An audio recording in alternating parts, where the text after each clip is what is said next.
I am Shashi Srivastava and you are watching Shashi sir की क्लास। आज का हमारा टॉपिक है फाइनाइट और नॉन फाइनाइट के वर्ब के बारे में हम जानेंगे। इसके बाद हम पार्टिसिपल, जिरेंड्स और इन्फिनिटिव के बारे में भी जानेंगे। हम आपको पूरा डिटेल्स और कॉन्सेप्ट प्लस एग्जाम्पल के साथ बताएंगे। तो चलिए स्टार्ट करते हैं आज का क्लास। सबसे पहले हम आपको फाइनाइट वर्ब के बारे में बताते हैं। फाइनाइट वर्ब क्या होता है? देखिए, फाइनाइट वर्ब वो वर्ब होता है जो सब्जेक्ट, पर्सन या टेंस के अकॉर्डिंग वो चेंज हो जाता है। जैसे कि मैंने कुछ एग्जांपल्स यहाँ पर लिखा हुआ है। अब यहाँ पर देखिए, ये फाइनाइट वर्ब है, ये भी फाइनाइट वर्ब है, ये भी है, ये भी है और ये भी है। अब देखिए, हर सेंटेंसेस में ये बदल गया है। जैसे ही प्लेज अ क्रिकेट, ही के अकॉर्डिंग ये प्लेस हो गया, दे के अकॉर्डिंग ये प्ले हो गया, आई के अकॉर्डिंग एम हो गया, यू के अकॉर्डिंग आर हो गया, और जब सेंटेंस अगर पास्ट में हो गया तो ये प्लेड हो गया। मतलब कि फाइनाइट वर्ब वो होते हैं जो चेंज होते रहते हैं। चेंज होगा टेंस, पर्सन के अकॉर्डिंग, ठीक है। या फिर आप ये भी कर सकते हैं कि टेंस, पर्सन या फिर जो भी सेंटेंस का नेचर है उसके अकॉर्डिंग वो चेंज होता रहता है। तो चलिए अगला है नॉन फाइनाइट, इसको देख लेते हैं। नॉन फाइनाइट अब हम देखते हैं। देखिए, इसमें क्या होता है कि जो वर्ब है, भले टेंस, पर्सन या कोई सेंटेंस का कोई भी नेचर हो, वो सेंटेंस के अकॉर्डिंग चेंज नहीं होता है। अब देखिए, I am going to walk. अब देखिए, I am going to walk, इसमें ये प्रेजेंट में है। फिर हमने लिखा आई वेंट टू वॉक, ये पास्ट में, लेकिन फिर भी यहाँ पर वॉक है। ही गोज टू वॉक, ये प्रेजेंट इंडेफिनिट में है, ये प्रेजेंट कॉन्टिन्यूअस में था। तो मतलब कि टेंस बदल रहा है, लेकिन फिर भी ये to walk, to walk, to walk, ये चेंज नहीं हुआ। चेंज हुआ ये, ठीक है। तो जब जो चेंज हो जाता है वो फाइनाइट वर्ब होता है। इसको मतलब आप फाइनाइट वर्ब कहेंगे और इन सबको आप नॉन फाइनाइट वर्ब कहेंगे। याद रखिएगा, फाइनाइट वर्ब सेंटेंस के अकॉर्डिंग चेंज होता रहता है, वर्ब के अकॉर्डिंग मतलब कि सब्जेक्ट के अकॉर्डिंग, टेंस के अकॉर्डिंग, और नॉन फाइनाइट चेंज नहीं होता। अब हम नॉन फाइनाइट के कुछ टाइप्स के बारे में पढ़ते हैं। नॉन फाइनाइट के तीन टाइप है, इन्फिनेटिव, जिरंड और पार्टिसिपल, ठीक है। तो चलिए स्टार्ट करते हैं इन्फिनेटिव को। आज हम इन्फिनेटिव अभी पढ़ेंगे।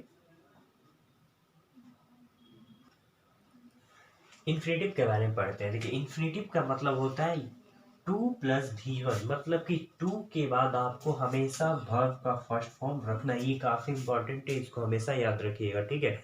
2+V1 हमेशा जो है कॉमन एरर जो पूछे जाते हैं, 2 के बाद V2 या V3 या वर्ब का कोई भी फॉर्म रख के पूछा जाता है, तो आप हमेशा याद रखिएगा 2 के बाद हमेशा V1 होता है। जैसे आई एम टू गो, ठीक है, यहाँ पर कभी भी आई एम टू वेंट या आई एम टू गोइंग नहीं होता है।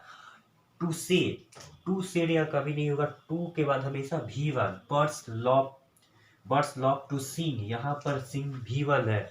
और नेक्स्ट है सी वॉन्ट्स टू सिंग, ये सिंग वर्ब है। तो ये सभी जो थे वर्ब थे, ठीक है। और ये कौन सा वर्ब का कौन सा टाइप था? तो इन्फिनेटिव था, क्योंकि इसके पहले टू का यूज हुआ है। हमेशा आप याद रखिएगा लाइफ में, टू जब भी यूज होता है तो उसके बाद हमेशा V1 होता है, और यही होता है इन्फिनेटिव। तो चलिए इन्फिनेटिव की एक और टाइप है बेयर इन्फिनेटिव, उसको भी देख लेते हैं। बेयर इन्फिनेटिव में क्या होता है? टू का यूज नहीं होता है, ठीक है। जिस सेंटेंस में टू का यूज नहीं होता, बेयर इन्फिनेटिव होता है। जैसे आई कैन गो, अब आई कैन टू गो यहाँ नहीं लिखेंगे, ठीक है। आई कैन गो, तो ये गो जो हुआ वो बेयर इन्फिनेटिव हुआ। ही विल हेल्प यू, यहाँ पर जो हेल्प है ये आपका बेयर इन्फिनेटिव हुआ। लेट हिम गो, ये गो यहाँ पर बेयर इन्फिनेटिव है। और आई शाइन एप्पल फॉल, यहाँ पर ये बेयर इन्फिनेटिव है। मतलब कि इन्फिनेटिव में क्या होता था कि टू V1 होता था, और इसके पहले सेंटेंस में कोई टू का इस्तेमाल नहीं होगा। अगर टू का इस्तेमाल नहीं होगा तो वो बेयर इन्फिनेटिव का एग्जाम्पल्स होगा, ठीक है। ये जो मॉडल्स वर्ब्स होते हैं, ठीक है, ज्यादातर इसके बाद जो वर्ब आते हैं वो आपको बेयर इन्फिनेटिव ही होता है। जैसे I can go, you can go, he may go, ठीक है, you should do your work. तो इन सब में जो वर्ब जो होता है वो बेयर इन्फिनेटिव होता है, ठीक है। तो अगर बेयर इन्फिनेटिव का एग्जांपल आपसे पूछा जाए तो आप कोई भी मॉडल वर्ब के आगे उसको रख दीजिएगा, ठीक है। तो इस तरह से हमारा इन्फिनेटिव खत्म होता है। अब जिरेंड्स, नेक्स्ट टॉपिक, उसको स्टार्ट करते हैं।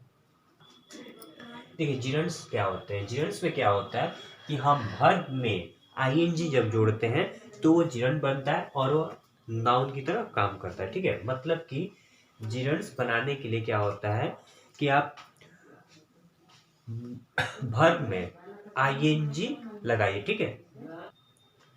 अब देखिए डांसिंग यहाँ लिखा हुआ है, तो डांस आपने सुना होगा, डांस मतलब नाचना मतलब वर्ब, तो इसमें जब आईएनजी जोड़ दिया जाता है तो ये जिरंड हो जाता है, ठीक है। और ये एज नाउन की तरफ काम करते हैं, तो डांसिंग इज आर नॉट, तो यहाँ पर ये डांसिंग एक नाउन की तरह काम कर रहा है। चिल्ड्रेन लव प्लेइंग, अब यहाँ देखिए आपने प्ले सुना होगा, ठीक है, तो यहाँ पर प्लेइंग आईएनजी जोड़ के इसको जिरंड बनाया गया, तो यहाँ पर ये इसको कह सकते हैं सब्जेक्ट, यहाँ पर इसको कह सकते हैं ये ऑब्जेक्ट, मतलब कि ये जिरंड ऑब्जेक्ट की तरह काम करा। I am fond of reading novels, ठीक है। अब यहाँ पर देखिए फॉन्ड ऑफ रीडिंग, तो यहाँ पर जो रीडिंग लिखा गया है ये यहाँ पर जिरंड है, और किसका जिरंड है, तो प्रीपोजिशन का, ठीक है। तो इस तरह से आप जिरंड को बनाएंगे, जब आप वर्ब में आईएनजी जोड़ेंगे तो वो क्या बन जाएगा, जिरंड बन जाएगा और नाउन की तरह काम करेगा। तो यहाँ पर मैंने कुछ वर्ड लिखा है, इसके बाद हमेशा जिरंड का इस्तेमाल होता है, कभी भी इंफिनिटिव, तो अवॉइड स्मोकिंग, ठीक है, एंजॉय प्लेइंग, इसी तरह से आप इस सब सेंटेंसेस इस वर्ड से बनाएगा तो आपका ये क्लियर हो जाएगा। और ये काफी इंपॉर्टेंट चीज होता है, ठीक है। अगर सब्जेक्ट में इज एम आर नहीं है और अगर वर्ब में आईएनजी लगा हुआ है तो समझ जाइए कि वो वहां पर एज ए जिरंड काम करता है, ठीक है। ये काम करता है आपको सेंटेंस अरेंजमेंट करने में। मान लीजिए इसी को अगर तोड़ कर यहाँ लिख दे तो अब आप इसमें ईज एम आर ढूंढने लगेगा, क्योंकि यहाँ पर तो प्लेइंग लिखा है तो is am are was verb में लगता है, लेकिन अगर आपने जिरंड पढ़ा है तो तुरंत आप इसको समझ जाएंगे कि ये कोई यहाँ पर जिरंड है, ना कि वहां पर वर्ब का फोर फॉर्म, ठीक है। तो चलिए जिरंड के बाद अपना नेक्स्ट टॉपिक पार्टिसिपल पढ़ते हैं। पार्टिसिपल तीन टाइप के होते हैं, प्रेजेंट पार्टिसिपल, पास्ट पार्टिसिपल और परफेक्ट पार्टिसिपल। प्रेजेंट पार्टिसिपल में आपको आईएनजी जुटा हुआ मिलेगा, ठीक है। वर्ब में आईएनजी अगर जुटा हुआ मिलेगा मतलब तो समझिए प्रेजेंट पार्टिसिपल में आईएनजी लगा रहेगा।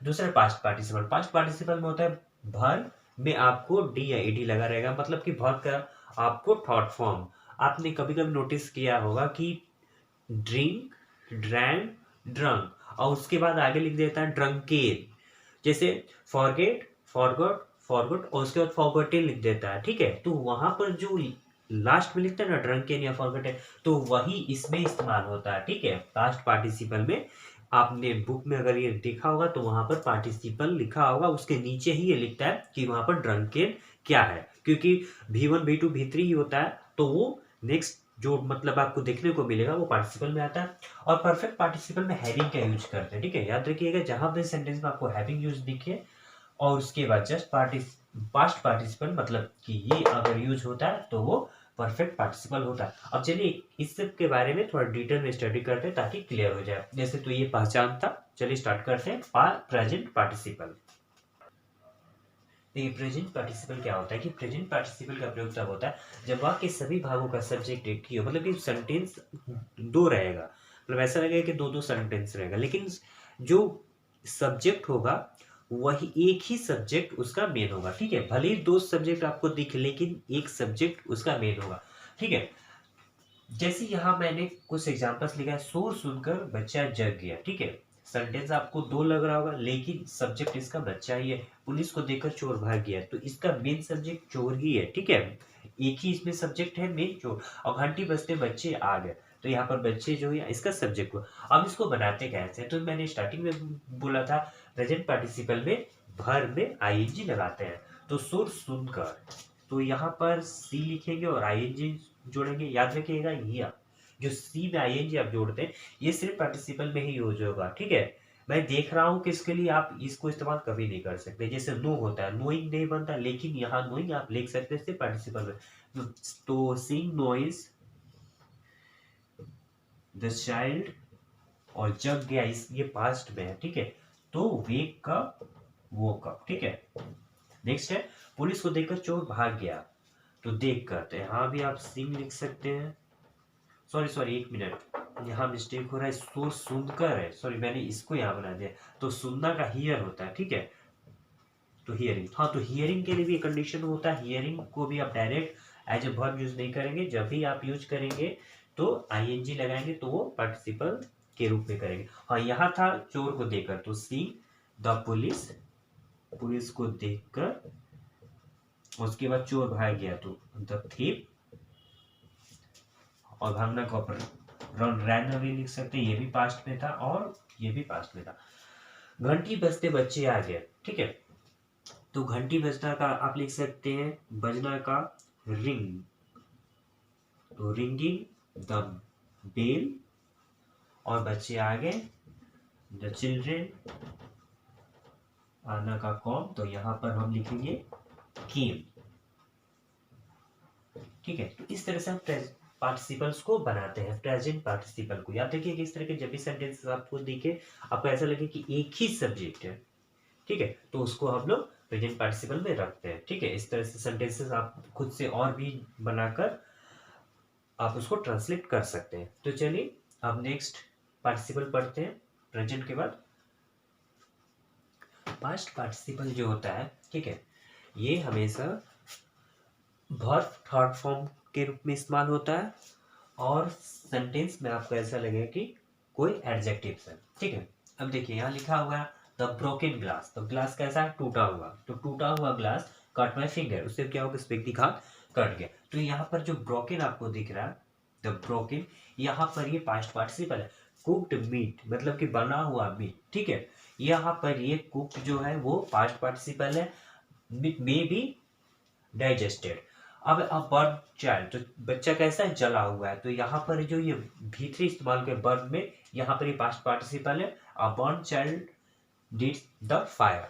नेक्स्ट है अ लॉस्ट अपॉर्चुनिटी, यहाँ पर जो लॉस्ट है ये क्या है, पास्ट पार्टिसिपल है, तो ठीक है। तो पास्ट पार्टिसिपल में क्या होगा कि सेंटेंसेस इस तरह से फ्रेम होगी, मतलब कि स्टार्टिंग में आएंगे और हमेशा वर्ब थर्ड के रूप में वो रहेगा, ठीक है। ऐसा लगेगा कि एज ए एडजेक्टिव काम कर रहा है, क्योंकि ये ऐसा लग रहा है कि बीट की विशेषता भी बता रहा है कि पका हुआ ग्लास कैसा है, तो टूटा हुआ है, और अपॉर्चुनिटी कैसा है, तो वो लॉस हो चुका है, तो ये एडजेक्टिव की तरह भी लगेगा, ठीक है। तो जब V3 इस्तेमाल होगा और लगेगा कि जो आगे वाला सेंटेंस है, सॉरी आगे वाला जो आगे का जो वर्ड है उसकी विशेषता बता रहा है, तो वो पास्ट पार्टिसिपल में होता है। ये इसके एग्जाम्पल से आप और भी एग्जाम्पल्स लिख सकते हैं। तो चलिए अब एक और टाइप बाकी है लास्ट, परफेक्ट पार्टिसिपल, उसको भी स्टडी कर लेते हैं। परफेक्ट पार्टिसिपल में क्या होता है कि एक सेंटेंस के खत्म होने के बाद दूसरा सेंटेंस स्टार्ट होता है, मतलब कि इसमें दो सेंटेंस ऐड होते हैं। जब एक सेंटेंस पूरी तरह से खत्म हो जाए तब दूसरा सेंटेंस स्टार्ट होता है। मैंने इसका पहले में बताया था, इसमें हैविंग और वर्ब थर्ड का यूज होता है, ठीक है। देखिए हैविंग किल्ड हिज फ्रेंड ही फ्लू अवे। अब देखिए यहाँ पर दो सेंटेंस है कि एक तो उसने अपने फ्रेंड को मार दिया और दूसरा भाग गया। तो जब अपने फ्रेंड को मार दिया, जब एक काम उसका क्लियर हो गया, पूरी तरह से फिनिश हो गया, तब उसने दूसरा काम आरंभ किया, क्या, भागने का, ठीक है। Having written the letter he went to post it. पहले क्या किया होगा कि लेटर को लिखा होगा, जब उसका लेटर पूरी तरह से कंप्लीट हो गया, लिख लिया, तभी जाकर उसने लेटर को क्या किया कि गया होगा पोस्ट करने, ठीक है। मतलब कि एक कार और दूसरे काम के बीच कुछ गैपिंग हो, ये ऐसा नहीं कि तुरंत कॉन्टिन्यूअस हो, थोड़ा सा गैप है।